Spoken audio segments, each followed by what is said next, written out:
Hey guys, in this video, I'm going to show you the ultimate Warlock build, which focuses on maximizing the impact of your Eldritch Blast, enabling you to blast your way through everything. And you can cast a lot of Eldritch Blasts in every turn, and each of them inflicts a lot of damage. So without further ado, let's dive into the build. For your choice of race, I recommend a human or half-elf, mainly for their proficiency with shields, and it will be really helpful further into the game. We're starting with a Warlock. For cantrips, of course, Eldritch Blast is a must. All your damage is pretty much rely on this ability. And the second one is not that important, just choose according to your personal preference. You can pick your Warlock subclass at level 1. I'll recommend the Fiend or the Great Old One. With the Fiend subclass, you gain Dark One's Blessing, which when you reduce a hostile creature to 0 hit point, you gain temporary hit points equal to your charisma plus your Warlock level. With the Great Old One subclass, you gain Mortal Reminder. When you land a critical hit against creature, that creature and any nearby enemies must succeed a Wisdom saving throw or become frightened until the end of their next turn. And both of them are really great. Choose what you like the most. As far as spells go, Hex is a necessity.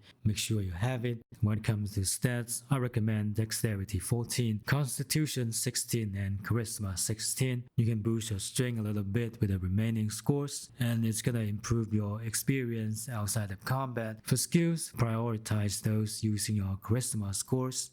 At level 2, we can choose 2 Eldritch invocations. You want to pick Agonizing Blast, which adds your Charisma modifier to your Eldritch Blast damage. Absolutely the best invocation ability, and by level 11, you can launch 3 Eldritch Blasts, and all of them get a benefit. For the second Eldritch invocation, we are taking the Devil's Sight. With this one, you can see through darkness, both magical and non-magical. This also grants you immunity to being blinded. From level 3, we're dipping into the Sorcerer class. The main reason is that we need a metamagic from the Sorcerer to further enhance the power of our Eldritch Blast. By spending 2 levels into the Warlock, we almost got what we need from that class. Cause the Eldritch Blast is a cantrip, and cantrip damage scales with character level instead of class level. When we reach level 5 and level 11, this cantrip remains powerful.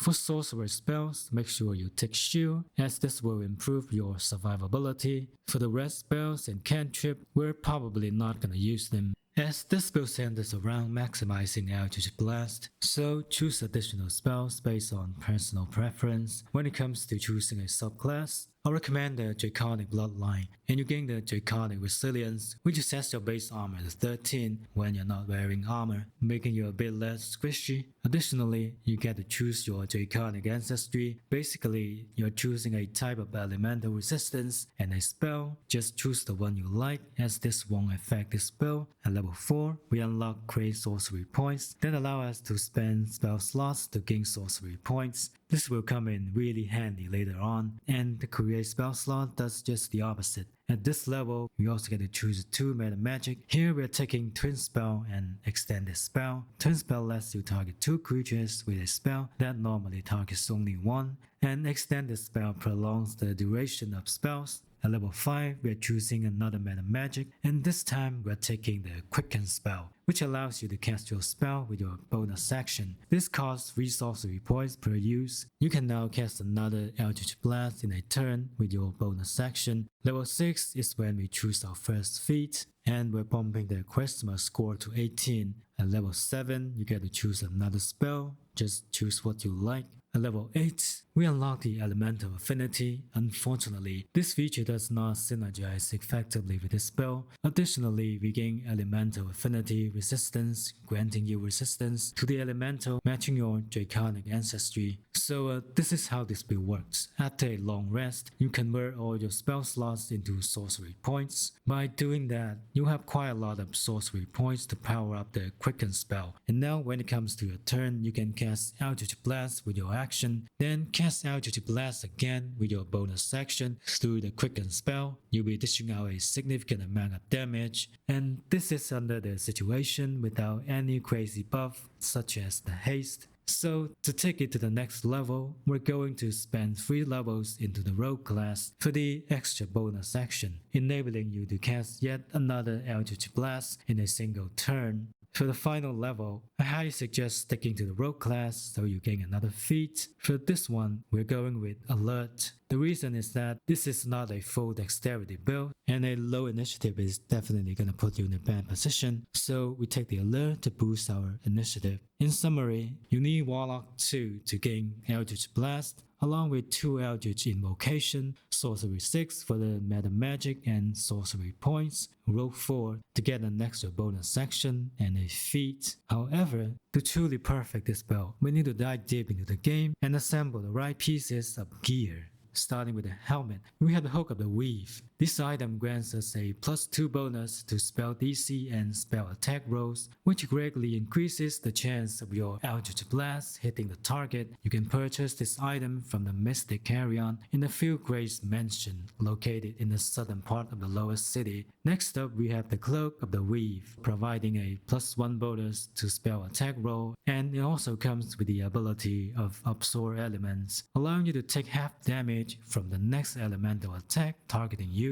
You can buy this item from Hellsick at the Devil's Fee once you unlock her special stock. For the armor, the Potent Rogue is well suited for this spell. It comes with a Gregarious Caster, which adds your Charisma modifier to the damage output of your cantrips, and it works perfectly with a Warlock. Additionally, it also grants you temporary hit points equal to your Charisma modifier at the start of your turn, although this item is a bit elusive and can be easily missed during Act 2. To obtain this armor, you need to start a quest at the Last Light Inn by talking to the Tieflings, and they'll tell you they were ambushed by the Absolute Cultist. Following the quest to the Moonrise Tower, where you'll be able to rescue the Tieflings. After freeing them, you can return to the Last Light Inn and collect it as a reward from Elfria. For gloves, I recommend the Spellmind gloves. When casting a spell that requires an attack roll, you can take -5 penalty to the roll and deal an additional 1d8 damage. Acts a bit like the Great Weapon Master, but deals way less damage. Anyway, we need all the damage we can get, hence why we need those items that increases our spell attack rolls. You can obtain this item by stealing it from Lucasius at the Circus of the Last Day. For the boots, I like using the Disintegrating Nightwalker that provides you immunity to falling prone on ice surfaces, and also comes with the Misty Step. For amulets, nothing synergizes nicely with this spell, so feel free to use what you like. The Callous Glowing Ring grants an additional 2 radiant damage when attacking illuminated creatures. It works really well with Eldritch Blasts. You can find this ring in the Gauntlet of Shore.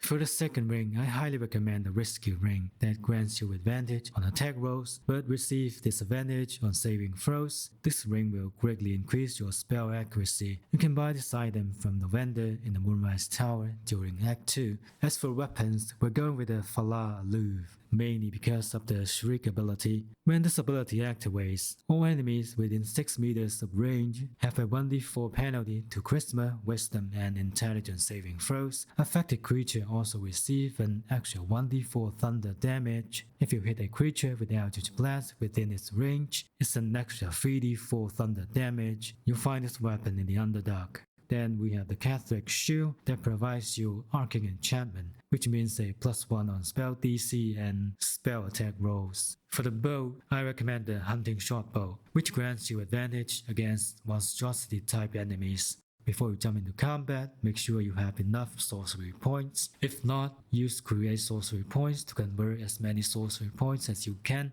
You want to buff yourself with Shriek before combat. This way you won't have to spend an action during your turn. In combat, this ability lasts for 5 turns, so don't forget to enter turn-based mode after you activate it. When it comes to your turn, you can cast 3 Eldritch Blasts in 1 turn, and 2 of them using a bonus action. For tougher enemies and bosses, you can mark them with Hex, and this will give you an extra 1d6 necrotic damage every time you hit them. And the thunder damage is definitely a bit broken, but anyway, to min-max this spell, you can also buff yourself with Haste. This will provide you an extra action, which means 1 more Eldritch Blast. You can also drink the Elixir of Bloodlust.